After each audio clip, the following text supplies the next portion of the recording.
If you're so turned off by my voice, either turn off the video or be willing to put up with it.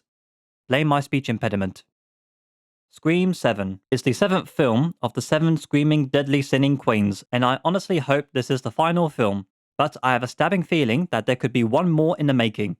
I always felt Hollywood is an endless cycle, a wheel that rolls with the same recycled factory ingredients that we've just come to accept ultra-processed content without thinking for ourselves.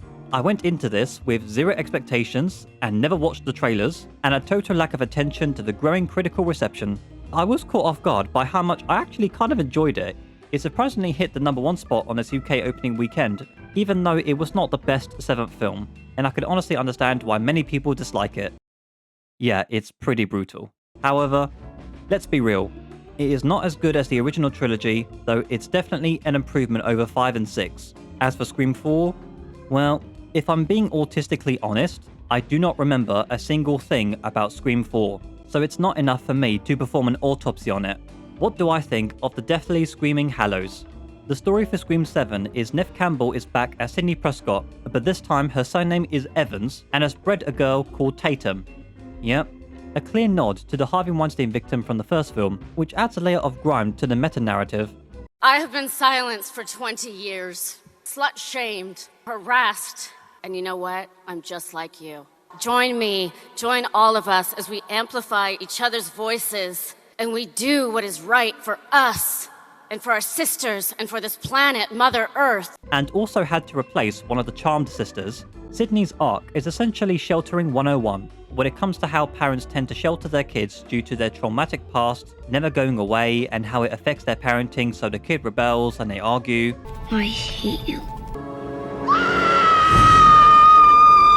But I like how it's presented here. We've been with Sydney at the very beginning for the past 3 decades, except 6, so we understand where she's coming from. Over the course of the narrative, she learns that overly sheltering does stifle a child's growth, so she does everything she can to make sure her daughter survives, and Scooby and the gang would barge in to unmask and piece the puzzle together.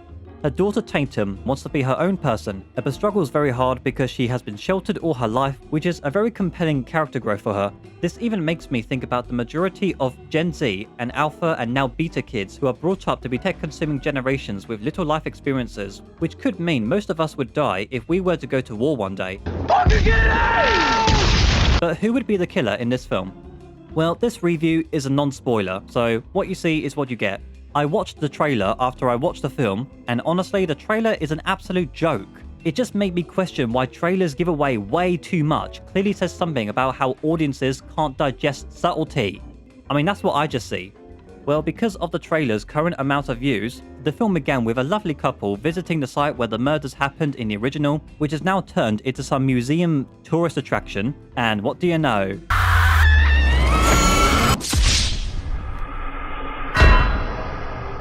She has friends which I do not care about at all.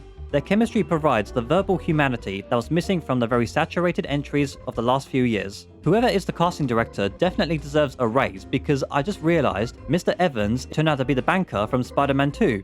Even his acting beyond Aunt May slapping his hand 20 years ago made him a resilient police officer with a strong set of skills, and him going all out attacking Ghostface is just a thing of beauty. Ow! Oh, ow! There would be no Scream 7 without Monica herself. Courtney Loves Cox is back as gay weather woman. Cut it out! Me! Who has basically hired the most brain-rotting comic relief Gen Z assistants with her. I mean, most of the time they just hang around expecting another kill so they can report the bloody body on camera to expose the world and use the most Gen Z slang to sanitize their news reports. And surprisingly, Kevin Williamson is chosen to sit in a director's chair. Since he wrote the instruction manual in the first place, he knows the technicality of a slasher better than anyone. It's quite a shame he's not as well known as he should be. He has great skills, he knows when to build tension, when to give characters the right dialogue, and knows the essence of making fun of slashers. To be really honest, most of the characters, apart from the 2 leads, do almost little if not nothing to advance the storyline. I just honestly cannot stand how Hollywood is treating us Gen Zs as if we are only a tech-consuming tribe suffering from brain rot, let alone back posture, when we are more than that. This took me back to the I Know What You Did Last Summer remake, another Kevin Williamson art on the canvas, where characters don't seem interesting because whoever hires the writers clearly doesn't understand the art of cinema, let alone generational sociology. But in the case of Tatum's boyfriend, half the time I just could not even remember his name. Many of the kills were very creative, some of them were built with unpredictable suspense, while some you could see coming from a mile away. But I'm happy it did not go through. I love the one scene when they go into the panic room, which reminds me of another Fincher underrated Strawberry Jelly. Do not make a sound. Whispering "do not make a sound" is a sound. Damn his Vulcan hearing. The benefit of going to the cinema is the sound design. Turn it up! Turn it up! Then there is the Matthew Lillard factor. Seeing him back is like a Gen Z fever dream. Seeing him tap into the Psycho Shaggy energy feels just right.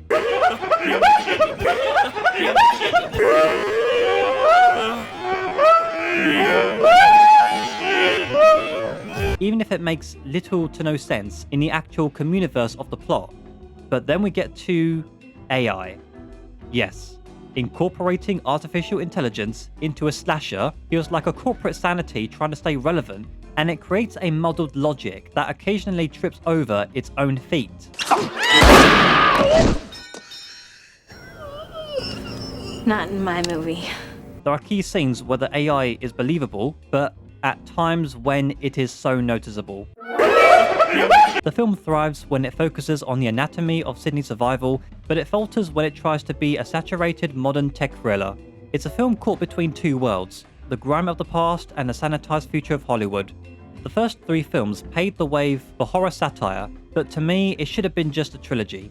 As mentioned, I remember absolutely nothing about the fourth installment, but I am not saying that in a narrow-minded way. And as we entered the 2020s, 5 and 6 respectfully tried something different, even though they are pretty shallow, but enjoyable enough, and also felt they were just too cloned from the trilogy. When I got to the ending, I had a feeling there may be another one.